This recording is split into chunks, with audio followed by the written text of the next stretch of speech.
యెరూషలేమునకు నాకు అతడు చూపెను. ఒక అమూల్య రత్నము వలె, సూర్యకాంత మణి వలె, స్ఫటికము వలె స్వచ్ఛముగా ఆ నగరము ప్రకాశించెను. ఆ నగరము చుట్టూ ఒక మహోన్నతము గోడ ఉండేది. ఆ గోడకు 12 ద్వారములు ఉండేవి. ఆ 12 ద్వారములు 12 మంది దేవదూతల నిర్వహణలో ఉండేవి. ఆ 12 నగర ద్వారములపై ఇశ్రాయేలు ప్రజల 12 గోత్రముల పేర్లు వ్రాయబడి ఉండేవి. తూర్పున 3, దక్షిణమున 3, ఉత్తరమున 3, పశ్చిమమున 3 ద్వారములు ఉండేవి. ఆ నగరపు గోడ 12 పునాదులపై నిర్మింపబడింది. వాటిపై గొర్రెపిల్ల యొక్క 12 అపోస్తలుల నామములు లిఖింపబడి ఉండేది. ఆ నగరమున ఎచ్చటను నాకు దేవాలయము గోచరింపలేదు. ఆ నగరమునకు సర్వశక్తిమంతుడైన దేవుడకు ప్రభు గొర్రెపిల్లయే దేవాలయము కదా. ఆ నగరమునకు సూర్యచంద్రుల వెలిగే అవసరము లేకుండెను. దేవుని తేజస్సు ఆ నగరమున దీప్యమానముగా చేయదు. గొర్రెపిల్లయే ఆ నగరమునకు దీపిక. ఇది ప్రభు వాక్కు.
యోహాను సువార్త 14వ అధ్యాయము 23 నుండి 29 వరకు వచనములు.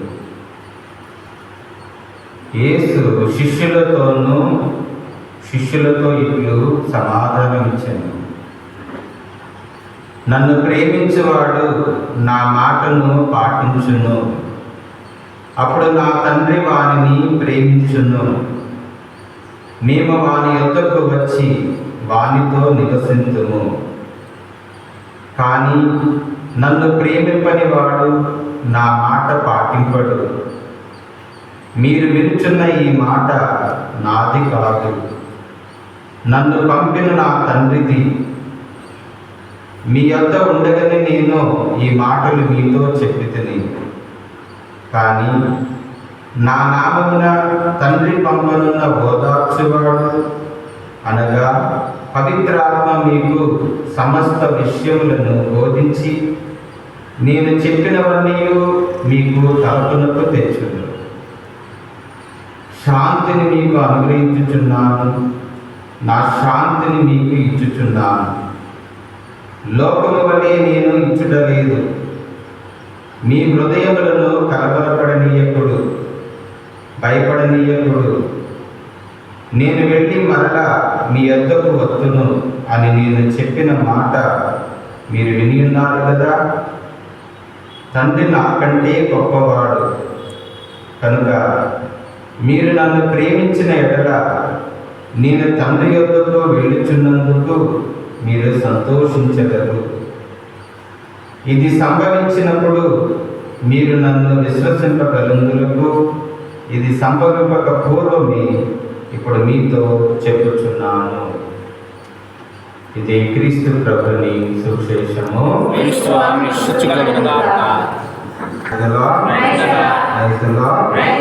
హల్లెలూయా, హల్లెలూయా, హల్లెలూయా. పాస్కా 6వ ఆదివారాన్ని మనం కొనియాడుతూ ఉన్నాం. పాస్కా కాలంలో ఇది చివరి ఆదివారం అవుతుంది. వచ్చే ఆదివారం మనం క్రీస్తు మోక్షారోహణ మహోత్సవాన్ని కొనియాడుతాం.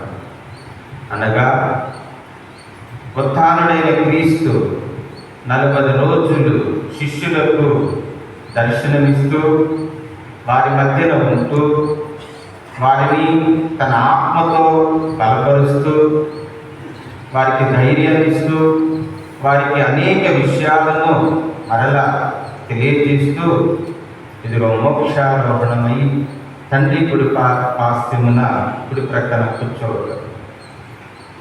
అందుకే ఈరోజు ప్రభు అంటున్నాడు, నేను తండ్రి వద్దకు వెళుతున్నందుకు మీరు ఆనందింపుడు. ఎందుకంటే నేను వెళ్ళి మరలా మీ వద్దకు వచ్చేదాన్ని. కాబట్టి ప్రభు ఈ ఆదివారం ఈరోజు పట్టణాల ద్వారా ప్రభు మన నుండి తండ్రి దగ్గరికి వెళుతున్నాడని, అయినా కూడా ఆయన మనతోనే ఉంటాడు, మన వద్దకు తిరిగి వస్తాడని, ఇది సంభవించినప్పుడు మీరు నిజముగా నన్ను విశ్వసిస్తారని ముందుగానే ఈ మాటలు చెప్పుచున్నానని ప్రభు ఈరోజు సువార్తలో మనకు చాలా స్పష్టంగా తెలియజేస్తున్నారు. కనుక మనందరం కూడా ధైర్యవంతులుగా ఉండాలని కూడా ఈరోజు వాక్యంలో ప్రభు అంటున్నాడు. భయపడకుడు, కలవరపడకుడు అని ప్రభువు ఈ మాటలతో మనందరికీ కూడా ధైర్యాన్ని చెప్తున్నారు.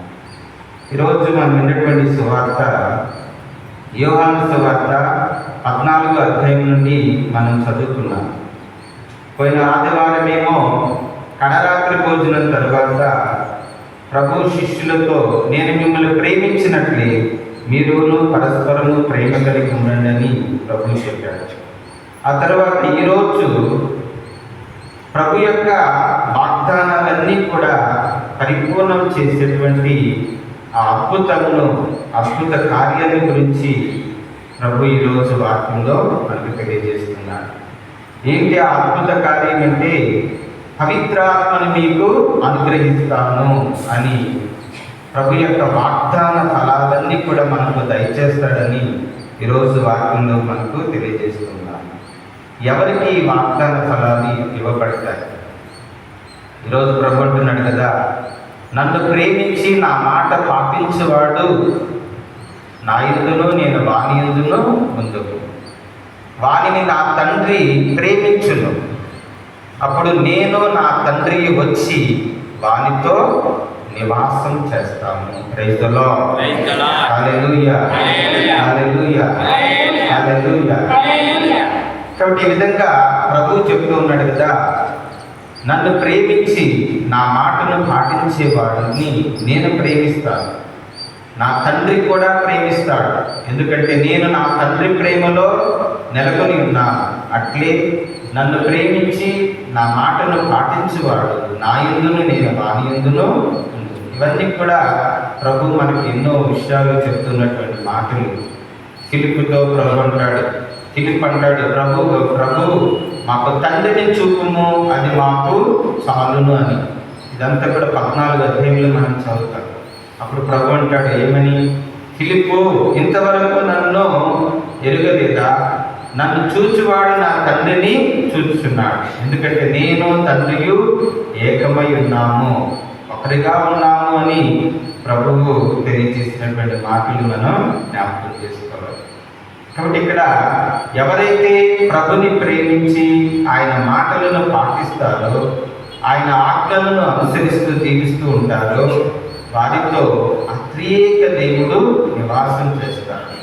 అందుకని తర్వాత ప్రభు అంటున్నాడు, పవిత్రాత్మను మీకు అనుగ్రహిస్తాను.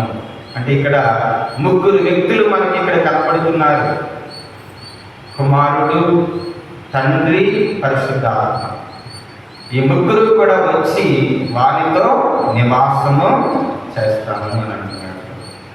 అంటే మనందరం కూడా ప్రభుని ప్రేమించాలి, ఆయన ఆజ్ఞలను పాటించాలి, ఆయన ప్రేమలో మనందరం కూడా జీవించాలి. మనందరం కూడా దాసులం కాదు, ఎందుకంటే ప్రభు మనందరినీ కూడా రక్షించాడు. తన రక్తాన్ని వెలరించి, తన ప్రాణాన్ని వెలరించి మనందరినీ కూడా సంపాదించుకున్నాడు. కనుక మనందరం కూడా రక్షింపబడినటువంటి వాళ్ళం, ఉత్థానమైన ప్రజలం, ఆయనకు చెందిన వాళ్ళం, ఆయన శిష్యులం. మనందరం ఆయన శిష్యులము, ఆయనకు చెందినవాడు. కనుక ప్రభు మనను ఎంతో ప్రేమిస్తున్నాడు, మనను ప్రేమిస్తూనే ఉన్నాడు. ఆయన ప్రేమ శాశ్వతమైనది, కలకాలం నిలిచేది. కనుక మనం కూడా ప్రభుని ప్రేమించినట్లయితే మనం ఆయనకు సొంతం అవుతున్నాం. మొన్నటి రోజు మనం ఈ యోహాను సువార్త 15వ అధ్యాయం నుండి మనం చదువుకున్నాం. 15వ అధ్యాయంలో ఈ ద్రాక్షవల్లి తీగ ఉపమానాన్ని మనం విన్నాం కదా.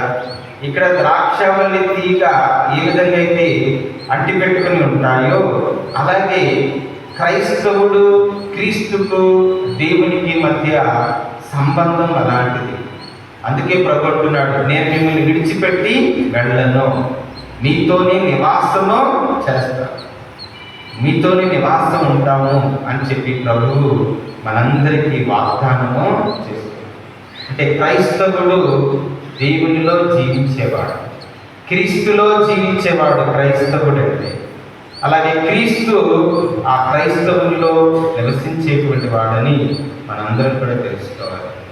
అందుకే ప్రభు అంటున్నాడు కదా, నేను మొన్నటి రోజు శనివారం కాక సోమవారం మనం చదువుకున్నటువంటి వాక్యంలో ప్రభు ఈ విధంగా అంటున్నాడు, నేను మిమ్ము ప్రేమించినట్లని మీరును ఒకరినొకరు ప్రేమించుకున్నాడు, ఇదే నా ఆజ్ఞ. తన స్నేహితుల కొరకు తన ప్రాణమును దారపోయే వాడి కంటే ఎక్కువ ప్రేమ కలవాడు ఎవడునూ లేడు. నేను ఆజ్ఞాపించే వారిని పాటించనుచో మీరు నా స్నేహితులై ఉందురు. తన యజమానుడు ఏమి చేయనో దాసుడు ఎరుగడు. కనుక ఇక మీదట నేను మిమ్మలను దాసులను పిలువక స్నేహితులని పిలిచెదను. ఏదైనా నేను నా తండ్రి వలన విన్నదంతయు మీకు విశదపరచితిని. కాబట్టి ఇక్కడ క్రీస్తుకు శిష్యునికి మధ్య ఉన్నది స్నేహ బంధం, సాన్నిహిత్యం. కాబట్టి మనందరం కూడా క్రీస్తుతో ఐక్యమై జీవిస్తూ ఉన్నాం. క్రీస్తు ద్వారా తండ్రితో మనము ఐక్యమై జీవిస్తూ ఉన్నాం. మరి ఈ పరమ సత్యాలన్నీ కూడా మనకు విశదపరిచేది, తెలియజేసేది పవిత్రాత్మ. ఈ విషయాన్ని, ఈ సత్యాన్ని పవిత్రాత్మ మనందరికి కూడా తెలియజేస్తూ, మనందరినీ కూడా ఇప్పుడు కూడా నూతనీకరిస్తూ, మనలోని పాపమును, మనలోని అజ్ఞానాన్ని, మనలోని అంధకారాన్ని తొలగించి ఆ తండ్రి కుమార పరిశుద్ధాత్మలతో ఐక్యమై జీవించడానికి ఈ పవిత్రాత్మను ప్రభు మనకు అనుగ్రహిస్తున్నాడు. అందుకని అక్కడ అంటున్నాడు, నా మాటను పాటింపని వాడు నన్ను ప్రేమింపడు. అంటే మనందరం కూడా ఎవరైతే ప్రభు యొక్క మాటను పాటించడో, ఆలకించడో, ప్రేమించడో, అతడు ప్రభు యొక్క ప్రేమను, ఆయన యొక్క స్నేహాన్ని తిరస్కరించిన వాడుగా ఉంటున్నాడు, నిరాకరించిన వాడుగా ఉంటున్నాడు. మరి మనందరం కూడా ప్రభు యొక్క ప్రేమలో ఆయనతో ఐక్యమై జీవించే వారిగా ఉన్నామా, లేదా ఆయనను నిరాకరించి జీవించే వారంగా ఉంటున్నామనేది మనందరం కూడా ఆత్మ పరిశీలన చేయాలి. అందుకని ప్రభు అంటున్నాడు, కానీ నన్ను ప్రేమింపని వాడు నా మాటను పాటింపడు. మీరు వినుచున్న ఈ మాట నాది కాదు, నన్ను పంపిన తండ్రిది అని కూడా ప్రభు అంటున్నాడు. యోహాను సువార్త 8వ అధ్యాయము 37వ వచనము, అలాగే 43 నుంచి 47 వరకు చదవండి. మీరు అబ్రహాము వంశీయులని నేను ఎరుగుదును, అయినను మీరు నా వాక్కును అంగీకరింపరు. చూసారా, మీరు అబ్రహాము బిడ్డలని చెప్పుకుంటున్నారు, అంటే దేవుని బిడ్డలని చెప్పుకుంటున్నారు, అయినా కూడా మీరు నా మాటను అంగీకరించడం లేదు. కనుక నన్ను చంపుటకు ప్రయత్నించుచున్నారు. 43వ వచనం, మీరేలా నా మాటలు గ్రహింపకున్నారు, మీరేలా నా మాటలు గ్రహింపకున్నారు, నా వాక్కును వినజాలకుండుట వలననే కదా. మీరు తండ్రి యొక్క సైతాను సంతానం. మీరు మీ తండ్రి యొక్క సైతాను సంతానం. మీ తండ్రి కోరికలను నెరవేర్పకోరుచున్నారు. మీ తండ్రి కోరికలు నెరవేర్చుకోరుచున్నారు. అతడు ఆ, మొదటి నుండి నరహంత, ఆ, సత్యమునకు నిలబడుడు. ఆ. ఏలైనా ఆ. సత్యమన్నది వానిలో లేదు, అబద్ధమాడుట వానికి స్వభావ సిద్ధము. ఏలైనా అసత్యవాది, వాడు అసత్యవాది, అసత్యమునకు అసత్యమునకు తండ్రి. తండ్రి. నేను సత్యమును పలుకుచున్నాను, మీరు నన్ను విశ్వసింపరు. మీలో ఎవడు నా యందు పాపమున్నదని స్థాపింపగలడు? నేను సత్యం పలికినాను, మీరు ఎలా నన్ను విశ్వసింపరు? దేవునికి సంబంధించిన వాడు దేవుని మాటలను ఆలకించును. మీరు దేవునికి సంబంధించిన వారు కారు కనుక మీరు వాటిని ఆలకింపరు అనేది. Praise the Lord. Praise the Lord. Praise the Lord. ఇక్కడ ప్రభు యొక్క మాటల అర్థం ఏంటంటే మనందరం కూడా ఆయనను ప్రేమించే వారిగా ఉండాలి. కానీ మనం కనుక ఆయనను ప్రేమించకుండా ఆయన మాటలను కనుక మనం పాటించకపోయినట్లయితే ఆ త్రియేక దేవుని మనం నిరాకరించిన వాళ్ళం అవుతాం, తృణీకరించిన వాళ్ళం అవుతాం, తిరస్కరించిన వాళ్ళము అవుతాం. అప్పుడు ఆ సైతాను మనలో ప్రవేశించి మనలను తన వశము చేసుకుంటుంది అని ప్రభు అంటున్నాడు. అలాగే ప్రభు మంచి కాపరి యొక్క ఉపమానాన్ని మనం చదువుతున్నాం కదా. నా గొర్రెలు నా స్వరాన్ని ఆలకిస్తాయి, అవి నన్ను మాత్రమే వెంబడిస్తాయి అని కూడా ప్రభు అన్నాడు. అవి పరాయి వాని స్వరమును ఆలకింపవు, దుష్టుని యొక్క స్వరాన్ని ఆలకింపవు. ఆ పరాయి వాడు వారిని హత్య చేయును, నాశనం చేయును అని ప్రభు అన్నాడు. ఇక్కడ కూడా ప్రభు అంటున్నది అదే.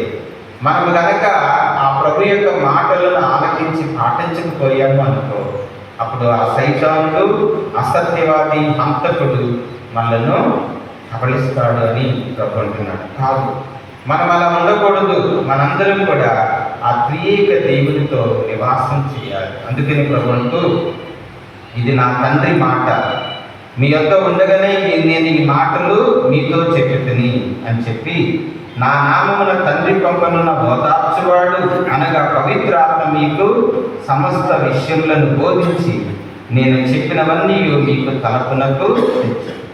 కాబట్టి ఇప్పుడు ప్రభు అంటున్నాడు, ఎవరైతే నా మాట ఆలకించి పాటిస్తాడో అతనికి పవిత్రాత్మను అనుగ్రహిస్తాను. పవిత్రాత్మ మీపై వేచేయును. ఓదార్చువాడు పవిత్రాత్మ మీకు తోడుగా ఉండి ఇదిగో ఈ విషయాలన్నీ కూడా మీకు తేటతెల్లంగా బోధిస్తాడు అని ప్రభు చెప్తున్నాడు. అంటే ఇక్కడ పవిత్రాత్మ ప్రత్యేక విధంగా ఏమి బోధించడు, కానీ క్రీస్తు బోధించినటువంటి ఆ విశ్వాస సత్యములనే మనకు అవగాహన చేసుకునే జ్ఞానమును, తెలివితేటలను అనుగ్రహించి మనందరినీ కూడా సత్య మార్గంలో నడిపించి ఆ త్రియేక దేవుని యొక్క జీవంలో మనందరం కూడా పాలు పంచుకునే విధంగా ఆ పవిత్రాత్మ దేవుడు మనకు తోడ్పడతాడు. ఆ పవిత్రాత్మ ద్వారానే మనందరం కూడా నడిపింపబడాలి. పవిత్రాత్మ యొక్క సహాయం ద్వారా మనందరం కూడా నడిపింపబడాలి. మరి పవిత్రాత్మ మనకిచ్చేది వరము, శాంతి. ఆ తర్వాత పవిత్రాత్మ గురించి మాట్లాడిన తర్వాత ప్రభు వారికి శుభాకాంక్షలు చెప్తూ ఉన్నాడు. శాంతిని మీకు అనుగ్రహించుచున్నాను, నా శాంతిని మీకు ఇచ్చుచున్నాను. లోకం వలె నేను ఇచ్చుటలేదు. మీ హృదయములను కలవరపడనీయకుడు, భయపడకుడు అని ప్రభువు పలుకుతూ ఉన్నాడు. ఈ వచనాన్ని మనం ప్రతిరోజు దివ్య బలి పూజలో మరి ప్రార్థన చేస్తూ ఉన్నాం. దివ్య సప్రసాద స్వీకరణకు ముందు ఈ వచనాలు, ఈ శుభాకాంక్షలు మనందరం కూడా వింటూ ఉన్నాం. ఇవి ఉత్థానుడైన క్రీస్తు ప్రభు మనకిచ్చేటువంటి శుభాకాంక్షలు. శాంతిని మీకు ఇచ్చుతున్నాను, నా శాంతిని మీకు వసుకుచున్నాను. లోకము వలె ఇచ్చుటలేదు, లోకం వలె ఇచ్చుటలేదని అంటున్నాడు ప్రభు. ఎందుకనంటే ఈ లోకములో ఎక్కడ చూసినా కూడా అశాంతి. ఈ లోకం వైపు మనం కనుక చూసినట్లయితే ఇది మనకు ఏమీ ఇవ్వదు, అన్నీ కూడా శూన్యము. మనం డబ్బు సంపాదించడంలో శాంతి ఉంటుంది అనుకుంటాం, కానీ లేదు. అలాగే పరపతిలో మనకు శాంతి ఉంటుంది అనుకుంటాం, ఉండదు, భయం. రాజకీయంలో మనకు శాంతి ఉండదు అనుకుంటాం, దాక్కుంటున్నారు, భయపడుతూ దాక్కుంటున్నారు. ఇంకా ఈ లోకంలో అనేకమైన సుఖభోగాలలో శాంతి ఉంటుందని మనం అనుకుంటాం, కానీ ఏమీ లేదు. అలాగే ప్రపంచంలో ఎక్కడ శాంతి ఉంది? ఎక్కడ చూసిన యుద్ధాలు, ప్రకృతి వైపరీత్యాలు, అంటు వ్యాధులు, కరువు కాటకాలు, భూకంపాలు, తుఫానులు, ఎక్కడ చూసినా కూడా శాంతి లేదు. మనుషుల మధ్య శాంతి ఉందంటే కోపం, శాంతి లేదు. మనుషుల మధ్య శాంతి లేదు. కోపం, ద్వేషం, అసూయ, స్వార్థం, మోసం, అహంభావం, గర్వం, ఇవన్నిటి వల్ల మనుషులు ఈ లోక సంబంధమైన విషయాల్లో ఎక్కడ కూడా శాంతి లేదు. అందుకే ప్రభుత్వం లోకం వల్లే నేను ఇచ్చట్లేదు. ఈ లోకంలో మీకు శాంతి ఇస్తుందేమో అనుకుంటారేమో, డబ్బులో, రాజకీయంలో, పరపతిలో, ఈ లోక సుఖభోగాలలో, మరి బంధుమిత్రాలలో శాంతి ఉందని మీరు అనుకుంటారేమో. లోకం వల్లే నేను ఇచ్చటలేదు. మరి ఇక్కడ ప్రభు ఇచ్చే శాంతి ఏంటంటే ఆధ్యాత్మికమైన శాంతి, దేవునిలో జీవించడం వల్ల వచ్చేటువంటి శాంతి. అన్నిటికంటే ఎక్కువగా ప్రభుని ప్రేమించడంలో మనకు లభించేటువంటి శాంతి. అన్నిటికంటే మనం ఎక్కువగా ప్రభుని ప్రేమించినప్పుడు ఇవి అన్నీ కూడా మనం అంతగా బాధపడవు, వీటి గురించి ఎక్కువగా బాధపడవు. కనుక మనందరూ కూడా ప్రభుని ఎక్కువగా ప్రేమించాలి. ఆయన గూర్చిన జ్ఞానం ఉండాలి. దేవుని గూర్చినటువంటి జ్ఞానము మనలో ఉండాలి. దేవుని గూర్చినటువంటి భక్తి మనలో ఉండాలి. దేవుని గూర్చినటువంటి విశ్వాసము మనలో ఉండాలి. ఇవన్నీ కూడా పవిత్రాత్మ మనకిచ్చేటువంటి వరాలు, పవిత్రాత్మ దేవుడు మనకిచ్చే అనుగ్రహాలు. కనుక పవిత్రాత్మ ద్వారా మనందరం కూడా శాంతిగా జీవిస్తాం.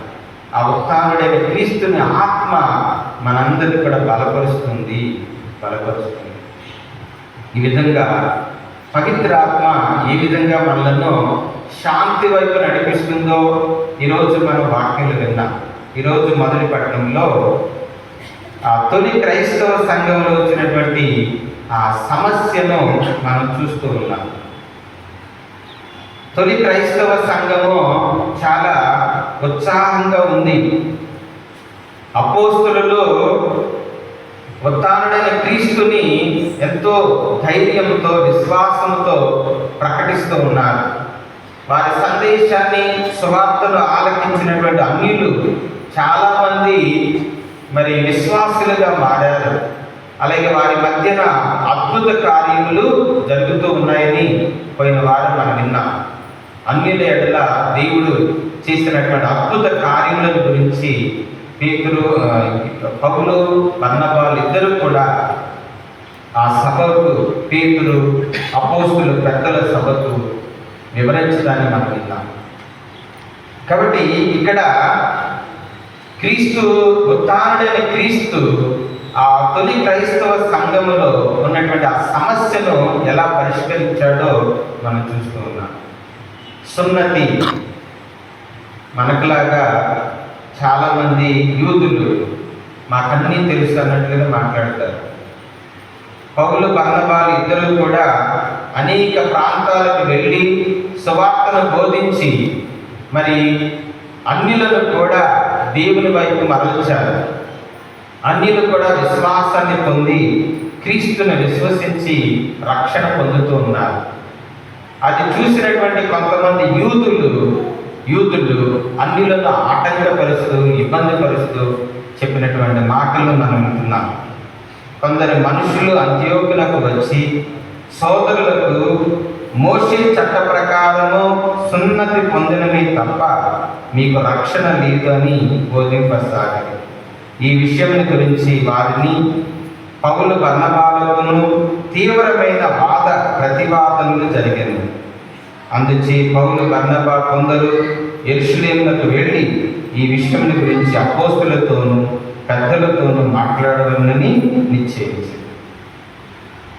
ఈ యూదులు కొంతమంది అన్ని తెలిసిన వాళ్ళలాగా ఆ పాపం అన్యులను ఆటంకపరుస్తూ మీరు సున్నతి పొందితేనే రక్షణ పొందుతారు, లేదంటే మీకు రక్షణ లేదు అని చెప్పి వారిని భయపెట్టారు, ఆటంకపరిచారు. అప్పుడు ఈ సమస్య చాలా తీవ్రమైనటువంటి సమస్యగా మారిపోయింది. ఎందుకు తీవ్రమైన సమస్య మారిపోయింది? సువార్త అనేది ఆగిపోయింది. ఈ సమస్య తలెత్తినప్పుడు పౌలు బర్నబాలు ముందుకు వెళ్ళలేకపోయారు, అన్యుల మధ్యకు వెళ్ళలేకపోయారు. అన్యులు ఏ విధంగా మరి రక్షణ పొందుతారు? సున్నతి పొందితేనే రక్షణ పొందుతారా, కేవలం విశ్వాసం ద్వారా రక్షణ పొందుతారా అనేది సమస్య మరి ఎక్కువైపోయింది. అందుకని సువార్త పరిచర్య కూడా స్తంభించిపోయింది. అది తీవ్రమైన, మనలో కూడా అంతే. ఎవరైనా ఏదైనా మంచి చేస్తున్నారంటే వాళ్ళ గురించి మాట్లాడుకోవటం, దాన్ని పెద్దగా భూతత్వంలో చేసి ప్రచారం చేయటం, ఇవన్నీ చూస్తూ ఉంటారు. ఆ విధంగా వచ్చేవాళ్ళు కూడా వెనక్కి వెళ్ళిపోతారు, చేసేవాళ్ళు కూడా వెనక్కి వెళ్ళిపోతారు. ఎవరు చేయకుండా చేతులు ముడుచుకుని భయపడతా కూర్చుంటారు. ఆ విధంగా పరిచర్య అనేది ఆగిపోతుంది. అడ్డుకట్ట వేస్తూ ఉన్నాం మనందరం కూడా.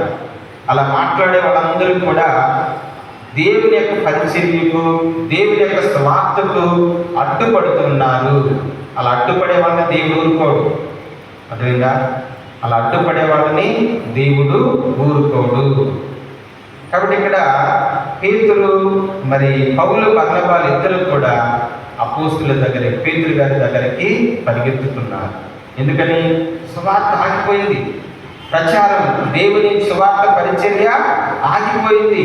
అన్యులు ఏం చేయాలో ఏంటో వాళ్ళకి తెలియట్లా. అప్పుడు సమావేశం ఏర్పాటు చేశారు. ఇదే మొదటి సమావేశము. శ్రీ సభలో అనేక సమస్యలు ఎదురైనాయి. ఈ సమస్యలన్నిటికీ పరిష్కారము ఇటువంటి మహాసభల ద్వారా శ్రీ సభ పరిష్కారాన్ని కనుగొన్నాయి. మన చరిత్రను మనం చూసినట్లయితే. సరే, ఇప్పుడు ఏం చేస్తున్నారు? అపోస్తులందరూ కూడా కూర్చుని పరిష్కార మార్గాలు మరి అన్నీ కూడా చర్చించిన తర్వాత వారు ఒక పరిష్కారాన్ని వెతికారు. పేతురు గారు అంటున్నారు, చూడండి, వారికి ఒక అన్యులకు ఒక ఉత్తరం రాసి పంపించాలని వారు అనుకున్నారు. చూడండి, అంతియోకియా, సిరియా, సిలీషియాలలో నివసించుతున్న అన్యులకు, సోదరులకు అందరికీ, సోదరులము, అపోస్తులము, పెద్దలమైన మేము శుభాకాంక్షలు పంపుచున్నాము. మా సంఘములోని వారు కొందరు మీ వద్దకు వచ్చి మీకు ఏదేదో చెప్పి మిమ్ము కష్టపెట్టి కలవరపెట్టిరని మేము విని ఉన్నాము. దీన్ని గురించి వారు ఏమాత్రమో మా ఉత్తర్వులను పొంది ఉండలేదు. చూసారా? ఏవేవో చెప్పి మిమ్మల్ని కలవరపెట్టారు. వాళ్ళకి ఎటువంటి హక్కు లేదు. అందుచే మేమందరము సంప్రదించి అందరి అంగీకారంతో కొందరు రాయబారులను ఎన్నుకుని మీ వద్దకు పంపదలుచుకుందని చెప్పి మరి పౌలు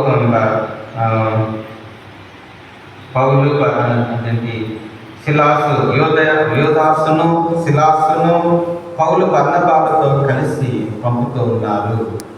ఏమని రాశారు వారు ఉత్తరం? ఏమని నిర్ణయం తీసుకున్నారు? సమస్యకు పరిష్కారం. ఏంటా పరిష్కారం?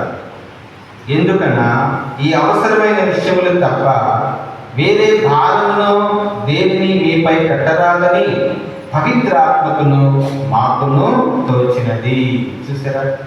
ఇక్కడ ఈ సమస్యకు పరిష్కారము అపోస్తులు ఎలా కనుగొన్నారు అంటే వారంతటి వారు కాదు, పవిత్రాత్మ సహాయం ద్వారా, పవిత్రాత్మ యొక్క ప్రేరణ ద్వారా వారందరూ కూడా ఈ సమస్యకు పరిష్కారాన్ని కనుగొన్నారు.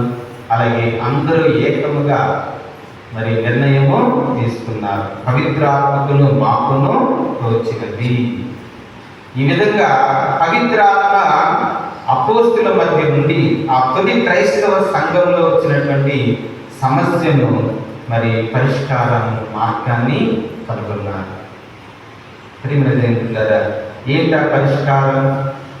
మీరు విగ్రహములకు అర్పింపబడిన ఆహారమును మీరు భుజింపకుడు, రక్తపానము చేయకుడు, గొంతు పిసికి చంపిన జంతువును భుజింపకుడు, జాగ్రత్తములకు దూరంగా ఉండుడు.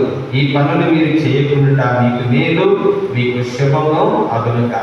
అంటే ఆ అన్యులు సున్నతి అవసరం లేదు, కానీ మీరు ఇటువంటి పాపములకు లేదా చెడు కార్యములకు మీరు దూరంగా ఉండినా చాలు, అది మీకు శుభము, ఆశీర్వాదకరము అని, అది రక్షణదాయకము అని చెప్పి మరి అపోస్తులు పవిత్రాత్మ యొక్క సహాయం ద్వారా మరి నిర్ణయం తీసుకుని అన్యులకు లేక రాసి పంపుతున్నారు. Praise the lord. Hallelujah. Hallelujah. మన సంఘంలో, మన కుటుంబాలలో, మన వ్యక్తిగత జీవితంలో కూడా ఇటువంటి కలవరపాట్లు ఎదురవుతూ ఉంటాయి, ఇటువంటి సమస్యలు ఎదురవుతూ ఉంటాయి.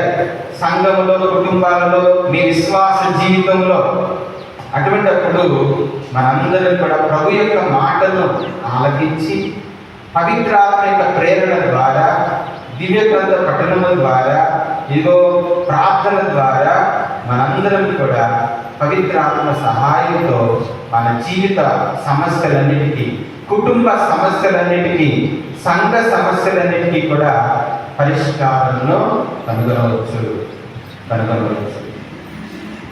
అటువంటి పవిత్రత మనలో ఉండాలి. అటువంటి ప్రార్థన జీవిత విధానం అనేది మనలో ఉండాలి.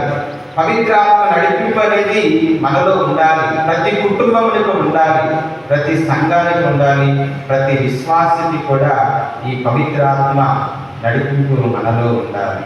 ప్రార్థన చేయండి, ప్రార్థన చేసుకోండి. పవిత్రాత్మ యొక్క సహాయం కోసం, జ్ఞానం కోసం మీరు ప్రార్థన చేయండి. అలాగే ఏమిట్లేదా, సున్నతి లేకుండానే మీరు రక్షణ పొందవచ్చని పవిత్రాత్మకు మాకు తోచింది అంటున్నారు. మరి మనకు కావలసిన సున్నతి ఏంటంటే హృదయ పరివర్తన.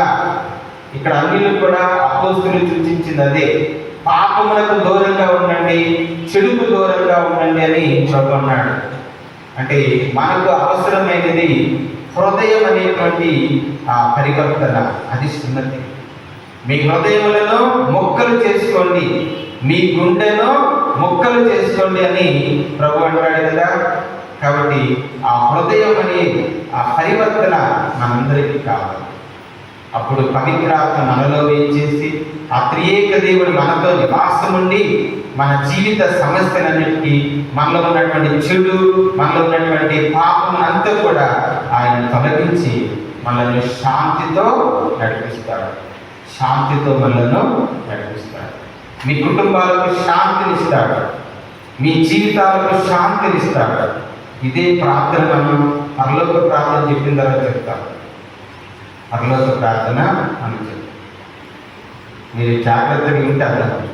ప్రభువా, అన్ని కీడుల నుండి మమ్మల్ని కాపాడండి, సకల బాధల నుండి, కష్టాల నుండి, అశాంతి నుండి మమ్మలను కాపాడండి, పాపము నుండి మమ్మలను కాపాడండి అని పరలోక ప్రార్థన చెప్పిన తర్వాత మనం చెప్తాం. అనేక దుష్ట క్రియల నుండి, దుర్మార్గమైనటువంటి మనుషుల నుండి మమ్మలను కాపాడండి, సకల కీడుల నుండి మమ్మలను కాపాడండి అని చెప్పి, శాంతిని మాకు ఇవ్వండి అని చెప్పి, ఇదిగో పరలోక ప్రార్థన చెప్పిన తర్వాత మనందరం కూడా ప్రార్థన చేస్తాం. లేదా ఈ విధంగా మనందరం కూడా ఆ పవిత్రాత్మ యొక్క సహాయం కొరకు ప్రార్థన చేయాలి. ఈరోజు భక్తి కీర్తనలు మనం వింటున్నాం. ప్రభు, అన్య జాతులు నిన్ను స్తుతించును గాక, సకల జాతులు నిన్ను కొనియాడుదురు గాక, నీ కీర్తనలు పాడి వారు నిన్ను సన్నుతింతురు గాక. Praise the lord. Hallelujah. Hallelujah. Hallelujah. ఏదైనా నీ రక్షణ వెలుగును వారి మీద ప్రకాశింపజేశావు, నీ ఉత్థాన వెలుగును వారి మీద ప్రకాశింపజేశావని 67వ కీర్తనలో మనం చదువుకున్నాం. అన్య జాతులు నిన్ను స్తుతించును గాక, సకల జాతులు నిన్ను కొనియాడుదురు గాక, నీ కీర్తనలు పాడుదురుగాక, నిన్ను స్తుతింతురుగాక అని మన వాక్యం. ఈరోజు మనం 2వ పట్టణంలో ఆ యెరూషలేము ఆ స్త్రీ సభల గురించి మనం వింటున్నాం. ఈ స్త్రీ సభ 12 మంది అపోస్తుల పునాది మీద నిర్మింపబడినది అని, అది దివ్యమైనదిగా, స్వచ్ఛమైనదిగా, వెలుగొందేదిగా, మరి ప్రకాశించేదిగా ఉన్నదని మన వాక్యంలో వింటున్నాం. ఆ స్త్రీ సభే మనందరం. కాబట్టి పవిత్రాత్మ ద్వారా, ఆ ఉత్థాన క్రీస్తు వెలుగు ద్వారా మనలో ఉన్నటువంటి అజ్ఞానం, అంధకారము, పాపము అన్నీ కూడా తొలగిపోయి ఆ క్రీస్తుకు తగినటువంటి వధువుగా మనందరం కూడా ఆయనకు సమర్పించుకోవాలి. వధువు సంఘంగా, పవిత్రమైన సంఘంగా మనందరం కూడా ఆయనకు సమర్పించుకోవాలి. ఆయన మన మధ్య నివసిస్తానంటున్నాడు. ఆ త్రియేక దేవుడు, పితా, పుత్ర, పవిత్రాత్మ దేవుడు మనతో నివసిస్తానంటున్నాడు. మరి ఆయన నివాసానికి యోగ్యమైనటువంటి పవిత్రమైన జీవితాన్ని మనందరం కూడా జీవించాలి. వధువు సంఘంగా, పవిత్రమైన పెళ్లి కుమార్తెలాగా, వధువు సంఘంలాగా మనందరం కూడా జీవించాలి. అందుకని అక్కడ మనం వాక్యం వింటున్నాం. అపోస్తుల సంఘం, అపోస్తుల పునాది మీద నిర్మింపబడినటువంటి సంఘము అని. ఆ తర్వాత 2వ భాగంలో నాకు దేవాలయం గోచరింపలేదు. 2వ భాగంలో మనం చదివింది దేవాలయం గోచరింపల. మరి ఎక్కడుంది దేవాలయము? ఇదిగో ఇదే, ఈ వధువు సంఘమే దేవాలయం. ఎక్కడైతే ప్రేమ, మన మధ్య పరస్పరము ప్రేమ ఉన్నట్లయితే, ప్రభు ఏమన్నాడు? మీరు నన్ను ప్రేమించి నా మాట పాటించినట్లయితే నేను, నా తండ్రి వచ్చి వారితో నివాసము చేస్తాను. కాబట్టి దేవుడు మనతో నివాసం చేస్తూ ఉన్నాడు. ఈ దేవాలయం అనేది మనతో నివాసం చేస్తున్నాడు. అందుకని దేవాలయం నాకు గోచరించలేదు.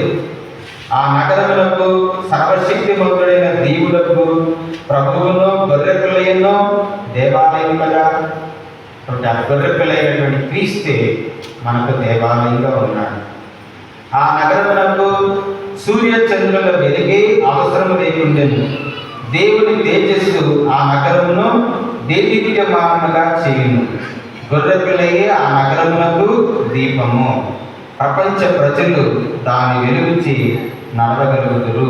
Praise the lord. గట్టి చెప్పండి, praise the lord. Hallelujah, hallelujah. కాబట్టి ఆ గొర్రెపిల్లైనటువంటి క్రీస్తు మనకు దేవాలయము. ఆయన మనలో నివసిస్తూ ఉన్నాడు. మనం ఆయన యందు జీవిస్తూ ఉన్నాము. ఆయన వెలుగు మనందరి మీద ప్రకాశిస్తూ ఉంది. సూర్యుడితో, చంద్రుడితో మనకు పని లేదు. ఆయన వెలుగే మనకు మార్గము చెప్తుంది. అందుకని అక్కడ 24 వచ్చిన గొర్రెపిల్లయే ఆ నగరమునకు దీపము. ప్రపంచ ప్రజలు దాని వెలుగుచే నడవగలుగుతారు. మనందరం కూడా ఆ గొర్రెపిల్ల యొక్క మార్గంలో, వెలుగులో, ఉత్థాన వెలుగులో మనందరం కూడా నడవాలి. ఆయన ప్రేమలో మనందరం కూడా జీవించాలి. కనుక ప్రేమ దేవుళ్ళ ప్రభు యొక్క వాగ్దానం ప్రకారము ఆయన మనతోనే ఉంటాడు. మనందరికీ వెలుగుగా ఉంటాడు. మనందరినీ కూడా ఆయన వెలుగు మార్గంలో, సత్య మార్గంలో మనం నడిపిస్తాడు. పవిత్రాత్మ యొక్క సహాయం ద్వారా మన సమస్యలన్నీ కూడా పరిష్కరించి శాంతి మార్గంలో మనందరూ కూడా నడిపిస్తాడు. అటువంటి కృపను, విశ్వాసాన్ని మనందరూ కూడా దయచేయమని ఈ దేవుల సూచనలు బట్టిగా ప్రార్థన చేస్తున్నాం.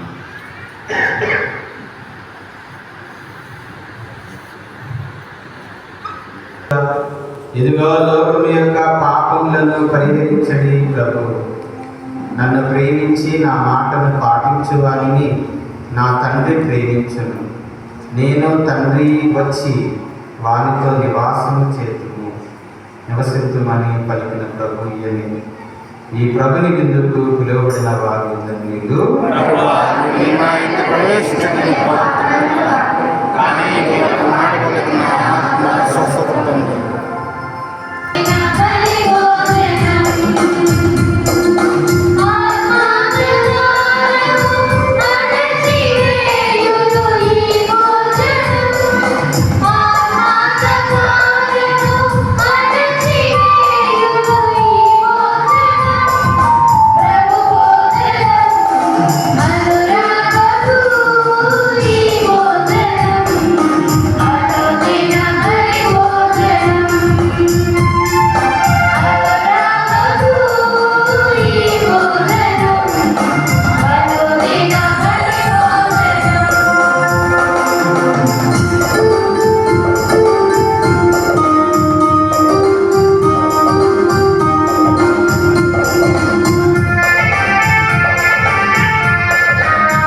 पुनीत आशीर्वाद से